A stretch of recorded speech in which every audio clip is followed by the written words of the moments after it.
like I said, this particular block has a very long assorted history.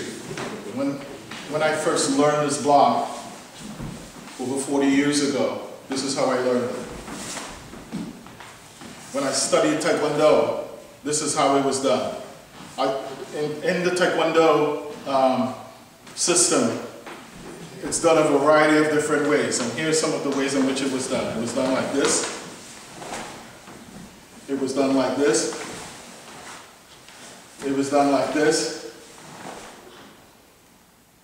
And that's typically what I would see, but often when I ask people to demonstrate what that is, this is what I would often get. Punch with that hand. So why even have this hand here? Well, what I've been told is that, well, to protect your midline. Okay. Again, this sets up a situation where if I were to go like this, okay, most people punch with that hand. Most people say that, oh, you know, that this is there to provide that level of protection. But the point is, when you block here, again, it's who beats each other to the punch. It sets up again the same competitive environment to who can beat each other to the punch. That's the whole idea. Well, this particular block, it's not really a block. Just like low block isn't really a low block, or inside block isn't really an inside block, or outside block isn't really an outside block. These are striking and more grappling techniques than it is blocking technique. Sure. Like for instance, go this way, okay? If I'm standing here and he punches, that's what this is. It's a spear hand, or, yeah, see what it did to his arm? That movement,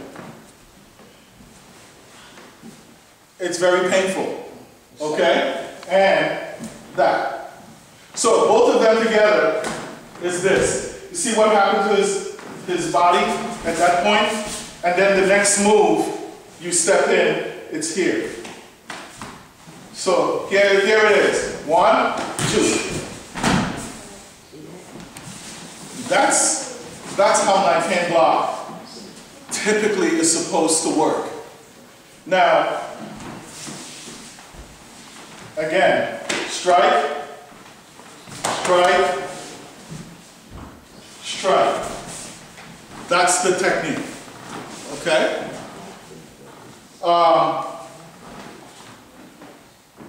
This technique, if you do it from the outside, somewhat questionable. You do it from the inside, here, you can. So it's 1, and you can see it's attacking the, you know, the soft portion of the throat here. And then as you step in, it's that. Okay? So here it is. So whether you do it from the outside or inside, that's pretty much the technique. If you're being choked, then you can do it that way.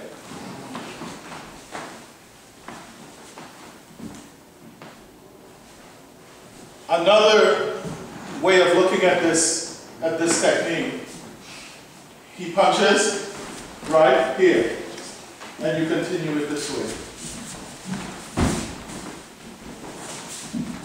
It's pretty much a throw. So it's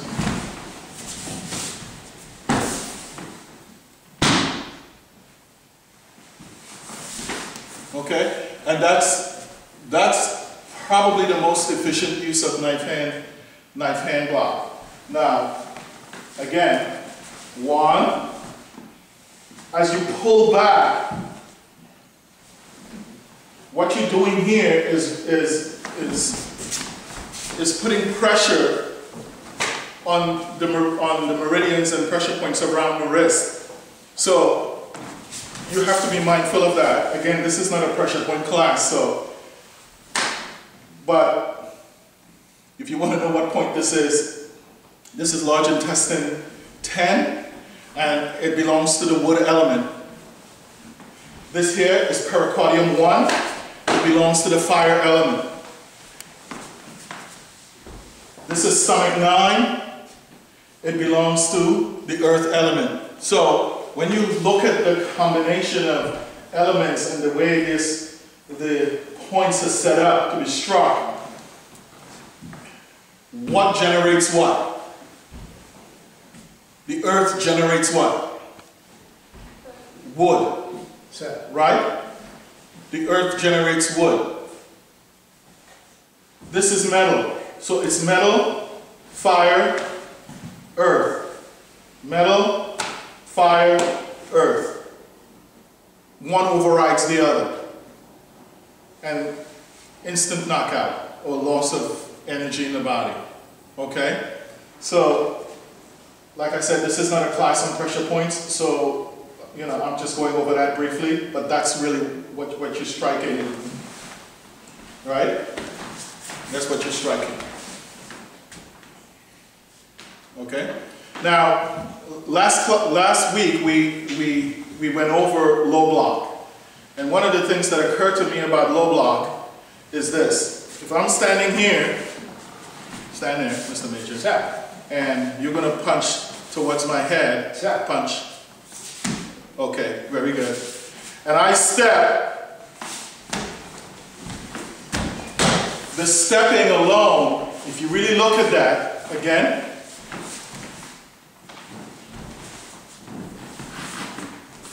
the stepping alone, if that's all you do, is effective. It's not really one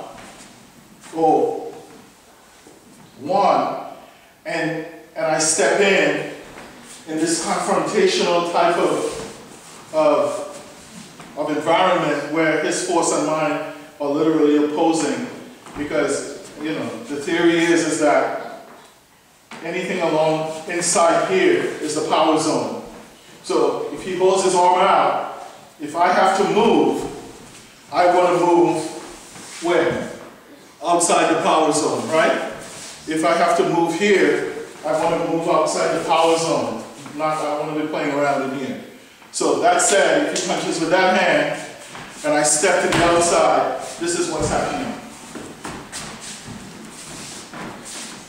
Okay, so what that means is this. And then this. Okay? That's what that means. Okay? Of course, there's 101 different applications of this, but I just wanted to touch on that since we dealt with that last week. Any questions about knife hand block? There's a whole range of ways of doing this, but the way that I think makes sense, it's this way.